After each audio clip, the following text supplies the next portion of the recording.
I'm going to start off very high level and then get into a little bit more granular detail for this, because this is something that I think will apply to everyone who's jumped on this call. You know, I would imagine most of your organizations, if not all of them, you've written out some type of core values. You know, the things that are, so these are traits or behaviors that are so important to your organization that they should be non-negotiable. And that's why we use the word core, right? So I've seen some organizations that have 15 things that they value, and they list those as their core values. And those are not core values. It's just a list of 15 values.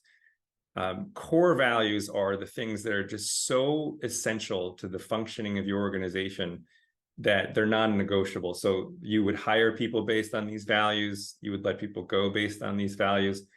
And, you know, if that's something that hasn't been clarified, you know, that's a good project for your team to work on.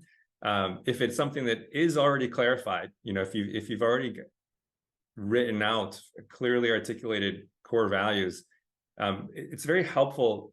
And it's good to limit that to 5, maybe 7 at the most. So just the absolute most, like, this is non-negotiable. If you're going to be on our team, you need to be a person of integrity.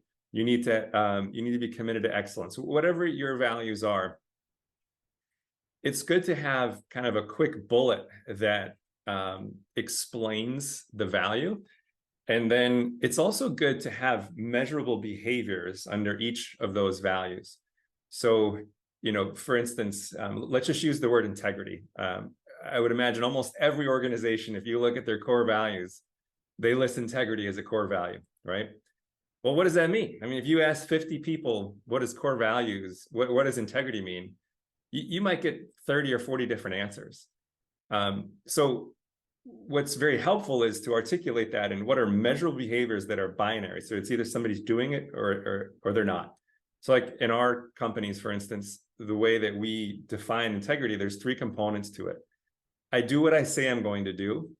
I tell the truth, unless there's a really good reason not to, but that's a longer discussion. That's literally like something like, if I don't tell the truth, or if I tell something that's not true, it's going to save somebody's life. That's very, very rare. But for most people, you could just say, I tell the truth, even when it's hard to do it. So, and then the third one is, I don't sacrifice my values or the values of the organization for short-term gain.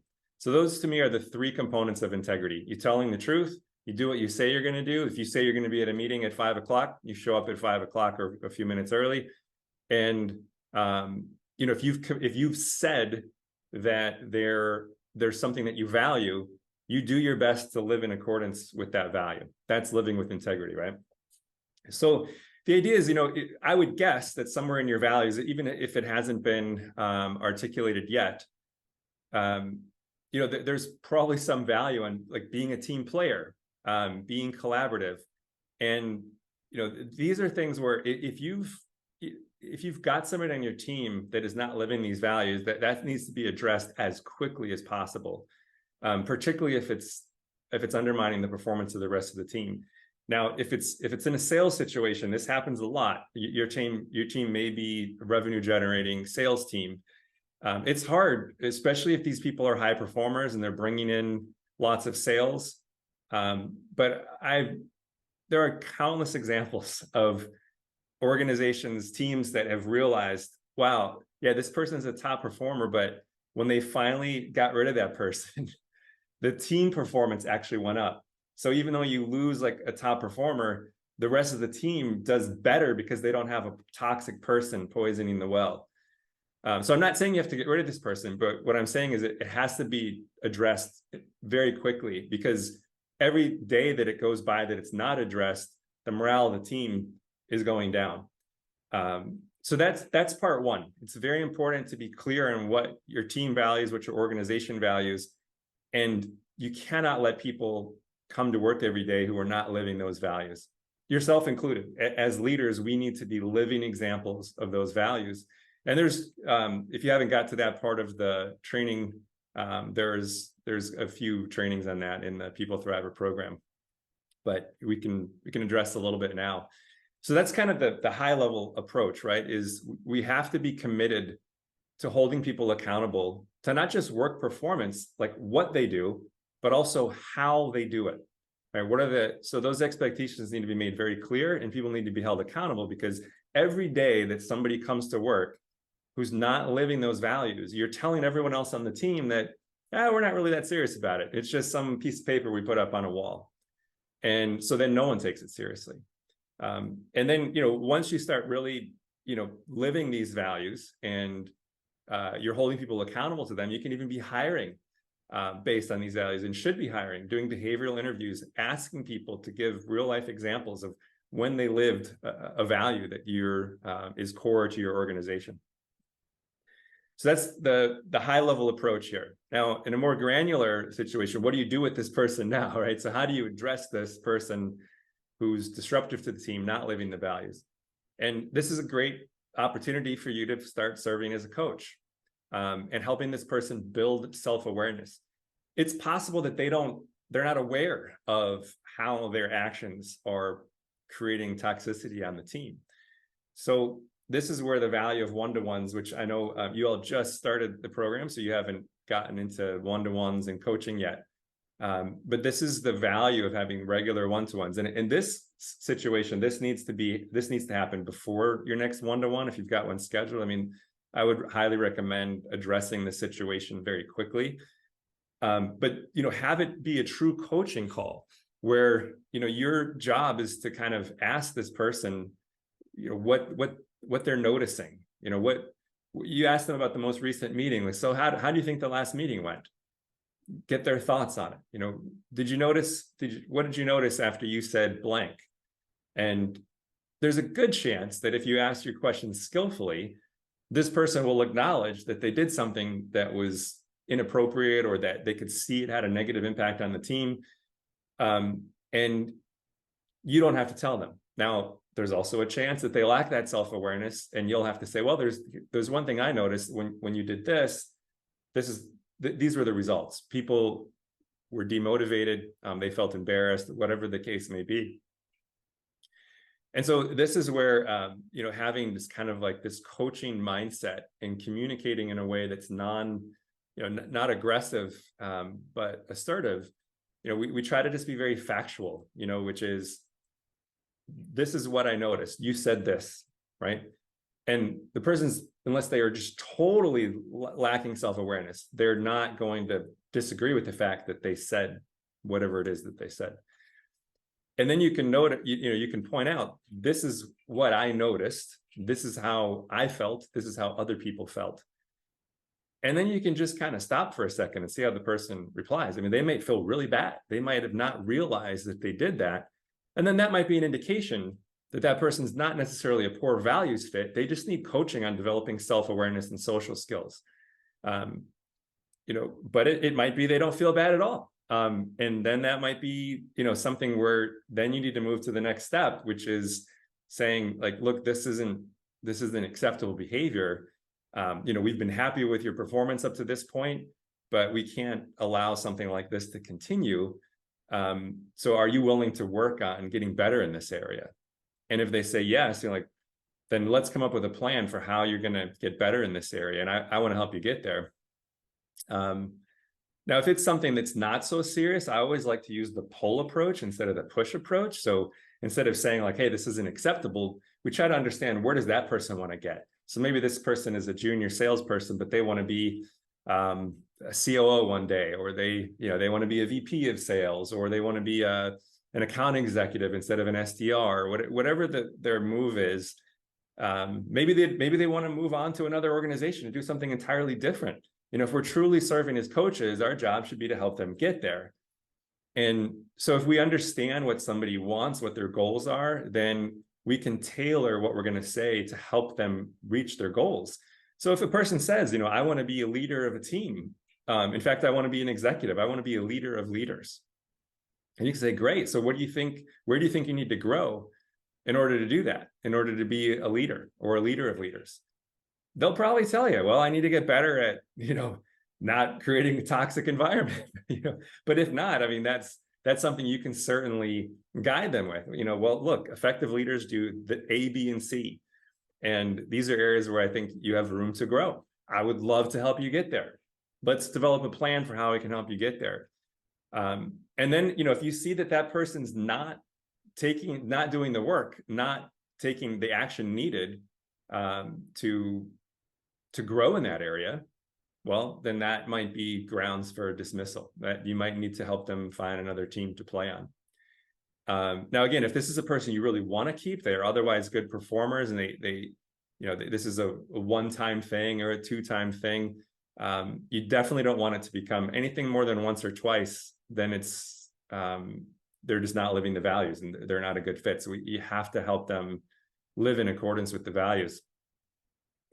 And so if you do have to let the person go, there is a pretty compassionate way to do that. And, it's based on, I actually learned this from a friend of mine named John Spence. He calls it the 4 sheets of paper. And so if you've got somebody where you're going to have to let them go unless they just make a dramatic change, then you can give them a chance to make that change. You can say, look, we've tried to coach you on this for the last 2 months or 3 months. We haven't seen any improvement. If we can't help you grow and we're doing everything we can, then we're going to have to help you find a different team to play on. Do you want to play on a different team? Would you like our help getting you a different job someplace, or do you want to try to stay? If they say they want to try to stay, then you could say, great, here's what we're going to do. On the first sheet of paper, I'd like you to write down something that you could do, some big change or big accomplishment you could make that would be so impressive that there's no way we could get rid of you. Like, we would just have to say, this is great, you've changed so much, or you've accomplished so much, we have to keep you. That's piece of paper number 1. Piece of paper number 2 is, I want you to write down everything you need from me and the leadership team to help you achieve that. Piece of paper number 3 is, what do you think should be the reward if you accomplish this thing? In addition to keeping your job, what would be a great incentive for you within reason, right? And if it's totally unreasonable, you can shoot that down and maybe amend it a little bit. And then piece of paper 4 should be, what should be the consequence if you tell us what goal you're going to hit, you tell us everything that you need, and we give you everything you need, and you do not hit this goal, what do you think the consequence should be? And most people are just going to write down, well, I should leave. I mean, I told you what I was going to accomplish. You gave me everything I need. I didn't do it. So then you don't have to fire the person. They self-terminate. So in this way, you help somebody leave on a good foot, where it's actually better for everyone if they're not a values fit anyhow, because every day that they're coming to work, they probably don't feel like they fit in quite right. And it sounds like the team members around them, from what you described, they're not really enjoying this person. So there's some conflict happening there, and you're actually doing everyone a service if you determine, and I'm not saying that you've determined this yet, but if you determine that this person is not a values fit and you can't help them act in accordance with your values, you're doing everyone a favor if you help them find another team to play on, and you do it in a nice way. You maybe make a reference to them or for them to another organization where they might be a fit, and then the team's happy because you've got rid of somebody that's not a fit. The person who left is happy because they weren't a fit and they knew it. And they feel good that you helped them. They might end up referring you your next team member, because they said, wow, they were so nice in the way they handled how I exited the company. They could be a referral partner for you. It's quite often where we as leaders deliver feedback in a way that isn't received well. And it's not necessarily that we're doing it terribly. It's not necessarily that the person there's something inherently wrong with the person. Often it's a combination of those factors, where either the person's a little sensitive and we haven't delivered it as well as we could have. And this is perfectly natural. I mean, Gallup has a ton of research on this. If I remember correctly, only, I think it's like 1 out of 4 employees or 1 out of 5 around the world feel that the feedback that they receive is helpful. Most people feel like it's judgment. And so one thing that can really help is just the framing. And this is why maybe kind of coming back to Paul's question, a lot of leadership development approaches, they're kind of a la carte, right? Like, hey, we're going to work on some listening skills. We're going to work on emotional intelligence. We're going to work on performance management, whatever the a la carte thing is. Our approach is a little bit different. We're talking about a fundamental shift as leaders. And that shift is moving from seeing ourselves as the person in charge, the person who's the boss, to serving as a coach who consistently brings out the best in our team members. And this is not only a more effective way to lead, it's way more fulfilling, right? I mean, as we mentioned a moment ago, if you go home every day knowing that you've helped somebody grow, you've helped them to thrive just a little bit better than they did the day before, that's inherently fulfilling. It makes going to work meaningful. So we're making this move from boss to coach. And the more that we have that mentality, this is why, and you might remember in the intro video that you watched, I think it's as simple as it might sound, that habit of reminding yourself every day that your true job as a leader is not all the things on your to-do list. It's not what's in your formal job description. Those are all important and necessary duties. But your primary job, if you're a leader of people, is simple. It's to inspire greatness in your team. It is to bring out the best in your team members. And you do that by serving as a coach who helps people to thrive. We're consistently meeting the needs that people have for thriving in the workplace. And the reason I think it's so important to continually remind ourselves of that is that it gradually changes how we approach different situations. Here's a perfect example, the situation of feedback. So if we're coming at feedback from the perspective of, I am a coach who wants to bring out the best in you, not I'm judging you because I don't think you did something well, that's a huge difference in how the person feels when they're interacting with us. So it can help to frame a conversation in that way, to say, hey, I had some feedback for you. In fact, for any of you who have read Daniel Coyle's book, The Culture Code, that's a fantastic book, but he cited some research that was done by some Ivy League researchers in leaders in education. And they found this phrase that was so impactful. They called it magical feedback, I think is what they call it. But before giving any feedback, they would say, I have some feedback for you, and I'm giving it to you because I have very high expectations of you, and I believe you can meet them. And I think it's 18 words that I just said, if I remember right, the magical feedback. Just prefacing feedback with that dramatically improved the outcomes of people's willingness to receive the feedback and then act on it. Now, of course, this is another reason why it's so important to consistently remind yourself that your true job is to serve as a coach who brings out the best in your team. Because if we're not living that, and we could say the words, someone might not feel that it's very authentic. But if we're living it consistently, if all of our actions display this value that we have, this understanding, this wisdom that our true job as a leader is to bring out the best in our team, to inspire greatness, then people believe that when we have a feedback conversation. And we start it with, it doesn't have to be those exact words, but something like, hey, I wanted to chat with you about the project that we just did or the meeting that we just had. And the reason we're having this conversation is I expect great things from you. I know you're a great team member, and I want to help you to continue to grow and achieve your goals. So with that framing, then I've kind of already touched on a couple specific points that can be very helpful. So one is, again, if you understand the goals that somebody has in their own personal development, then we can tie any feedback into helping them reach those goals. And then we're truly serving as a coach, right? That's what, there's people that hire life coaches these days. It's a booming industry because we all need that kind of third person objective feedback, letting us know, like, where are we off track? What are we doing well? Where can we continue to grow? So in addition to, kind of this preface and understanding before we go in that we understand their goals and the feedback is intended to help them reach their goals as well as ours, to help them grow, then I always like to start off, again, a coach isn't just telling people stuff, right? A coach is asking them, helping them develop self-awareness. So, I would start off a conversation with like, how do you think that went? And just see what they say. So if this person's very talkative, they might tell you all types of things that went well, things that could have gone better, particularly if they're talkative and have a high level of self-awareness.